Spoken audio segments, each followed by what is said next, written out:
Assalamualaikum students, welcome to the introductory lecture. First year students, you are welcome here.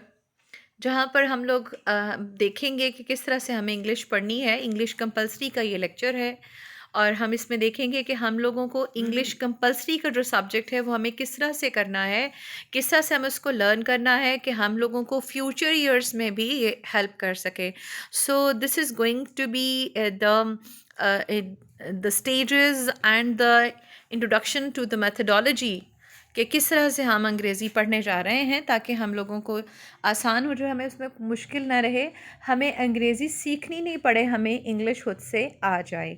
So this would be our objective. तो इसमें methodology सबसे पहले हम discuss करेंगे.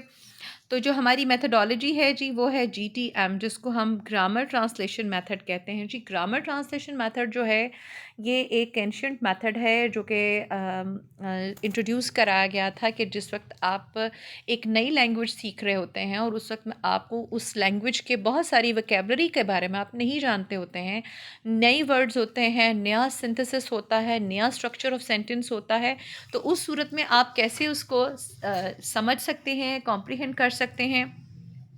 तो उसके लिए ये मेथड जो है इंट्रोड्यूस कराया गया था, जिसमें कि ये था कि सबसे पहले आप जो आपकी फोकस्ड लैंग्वेज है जो आप पढ़ने जा रहे हैं, ये आपकी इंग्लिश है, पर्शियन है, पंजाबी है, फ्रेंच है, चाइनीज़ है, कोई लैंग्वेज भी है, तो उसको पढ़ने के लिए उन्होंने कहा कि जी आप ग्रामर ट्रांसलेशन मेथड के थ्रू इसको आप कॉम्प्रिहेंड कर सकते हैं इजीली.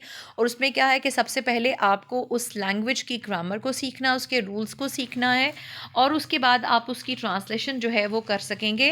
फॉर एग्ज़ाम्पल कि आपको अगर एप्पल है तो आप एप्पल को सब तक समझ नहीं सकेंगे जब तक आप उसका ट्रांसलेशन नहीं करेंगे अपनी L1 में. सो हमारी L1 जो है, हमारी जो मदर लैंग्वेज है वो है उर्दू, जिसको हम सब समझते हैं, जानते हैं. तो जब हम एप्पल को समझते हैं तो हम अपने बच्चों को बताते हैं एप्पल मीन्स सेब. तो ये है हमारा ग्रामर ट्रांसलेशन मेथड, जिसके थ्रू हमें पता चलता है कि एप्पल को जब हम बताना चाहते हैं उर्दू में तो हम अपनी L1 में कन्वर्ट करते हैं, तो उस वक्त हमने उसको क्या कहना है. तो ये हमारे ग्रामर ट्रांसलेशन मेथड जो है इसके थ्रू इंग्लिश को पढ़ना बहुत ज़रूरी है. वो इसलिए कि हमारा जो हमारा board of intermediate and secondary education है, जिसमें तमाम पंजाब बोर्ड्स आ जाते हैं, लाहौर, गुजरांवाला, फैसलाबाद, मुल्तान, साहिवाल एक्सेट्रा, सरगोदा वगैरह, ये सब के सब जो बोर्ड्स हैं वहाँ पर हमें 15 मार्क्स का ट्रांसलेशन पैसेज दिया जाता है. तो अगर हम इंटर पार्ट 2 में जाते हैं तो वो जो ट्रांसलेशन पैसेज है वो हमें उर्दू में दिया जाता है, जिसको हमें ट्रांसलेट करना होता है इनटू इंग्लिश. लेकिन हमारे इंटर पार्ट 1 में यानी फर्स्ट ईयर में हम लोगों को हमारे टेक्स्ट बुक में से, जो हमारी बुक 1 है जिसमें हमारी शॉर्ट स्टोरीज़ हैं, उसमें से कोई भी एक पैसेज जो है वो हमें दिया जाता है और उसको हमें ट्रांसलेट करना होता है इनटू उर्दू. तो उसकी वजह से हम लोगों को ग्रामर ट्रांसलेशन मेथड जो है उसके अकॉर्डिंग ही हमें ये बुक पढ़ना पड़ती है. अब हमने इसको पढ़ना कैसे है, इंग्लिश को किस तरह से पढ़ना है. तो ग्रामर ट्रांसलेशन मेथड में भी हमने कोई उसको इस तरह से लर्न नहीं करना कि वो हमारे लिए मुश्किल हो जाए. हमने इसको इस तरीके से पढ़ना है कि इंग्लिश जो है वो फ्यूचर ईयर्स में हम लोगों को सीखनी ना पड़े, खुद से हमें अंग्रेज़ी आ जाए. So this is the process, this is the method कि जिसके थ्रू हमें अंग्रेज़ी खुद से आ जाएगी, हमें सीखनी नहीं पड़ेगी. और इसमें कोई 5 स्टेजेस हैं जिसको हमें फॉलो करना है.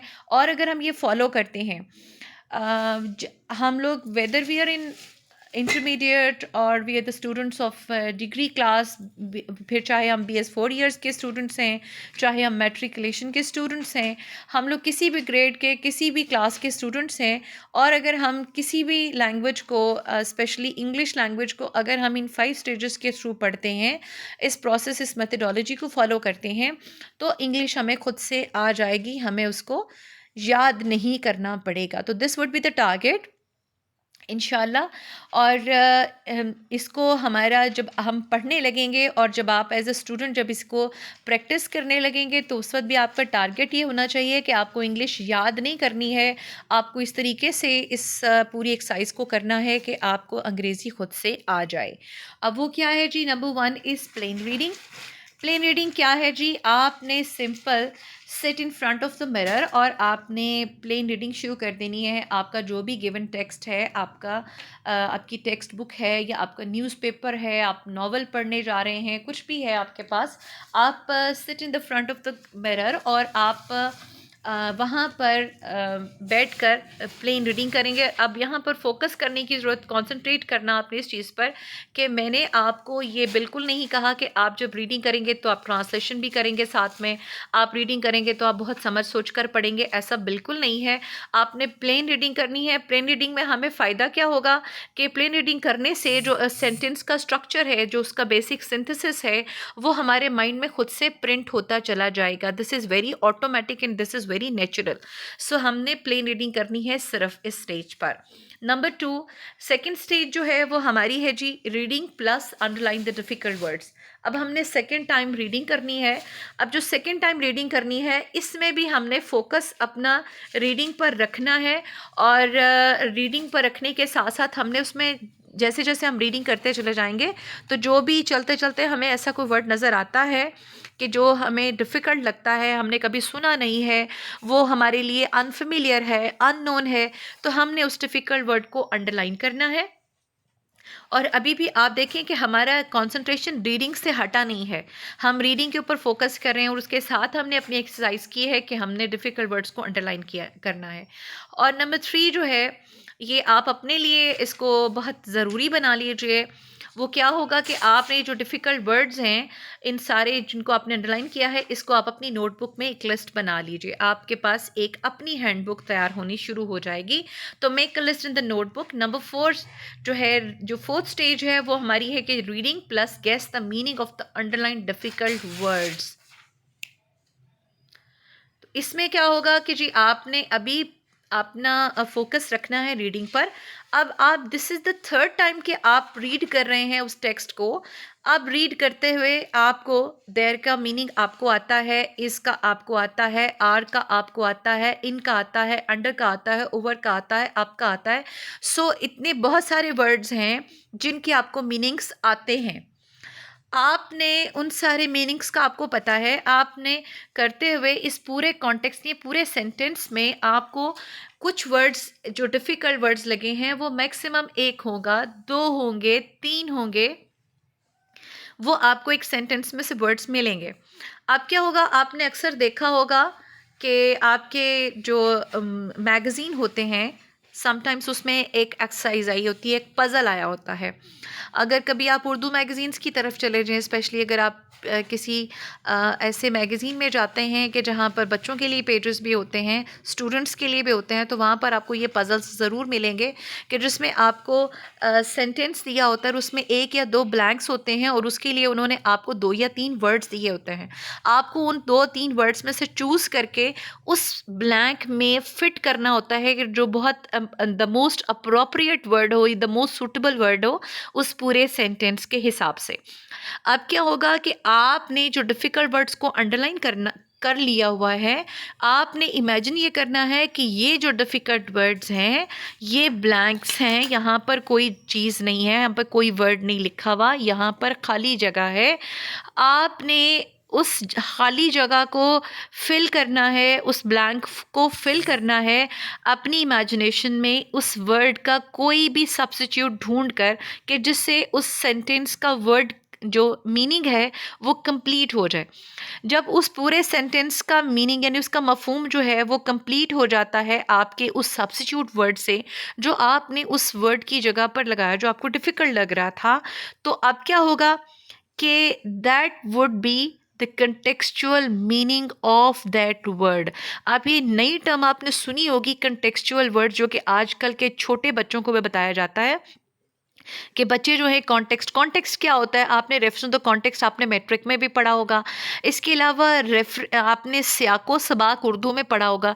तो सियाको सबाक क्या होता है, अगला और पिछला सारे का सारा जो है उसके अकॉर्डिंग, यानी कि जो कॉन्टेक्स्ट होता है, यानी सेंटेंस का पूरा कॉन्टेक्स्ट है एक, वो पूरा एक उसका दुनिया है उस सेंटेंस की, उस दुनिया के अंदर से आपने वो खाली जगह पर एक अपनी मर्ज़ी की जगह अपनी मर्ज़ी का वर्ड पुट करना है जो उस सेंटेंस के वर्ड को फिल कर दे, उसकी कमी को पूरा कर दे। अब क्या होगा नेक्स्ट स्टेज पे, go to dictionary and verify the guessed meaning. अभी मैं आपको हैंडबुक बिल्कुल नहीं कह रही हूँ। हैंडबुक इसलिए नहीं कह रही कि समटाइम्स ये होता है कि प्रूफ रीडिंग नहीं हो पाती है या किसी वजह से मिस प्रिंटिंग हो जाती है और वर्ड के मीनिंग्स जो हैं वो गलत हो जाते हैं। मेरे साथ ऐसा हुआ कि लास्ट ईयर मैंने कुछ पेपर्स चेक किए और वो बीएस के थे और उसकी किसी हैंडबुक में शायद उनसे प्रूफ रीडिंग में वो निकल गया, किसी तरह से वो देख नहीं सके, तो एक वर्ड का मीनिंग जो है वो गलत लिखा गया। तो मेरे पास जितने भी पेपर्स आए उन सब में 90% जो स्टूडेंट्स थे उन्होंने वही गलत वाला मीनिंग लिखा हुआ था। तो इसलिए मैंने आपको बिल्कुल नहीं कहा कि आप हैंडबुक में से जाकर उसका मीनिंग ढूंढें, बल्कि आप डिक्शनरी में जाएं, उसमें जाकर वेरीफाई करें उस वर्ड का एग्जैक्ट मीनिंग क्या है। अब क्या होगा, आपको करना क्या है कि जब आप उसको वेरीफाई करेंगे तो हो सकता है कि आपने बिल्कुल ठीक गेस किया हो और ये भी पॉसिबल है कि आपने गलत किया है।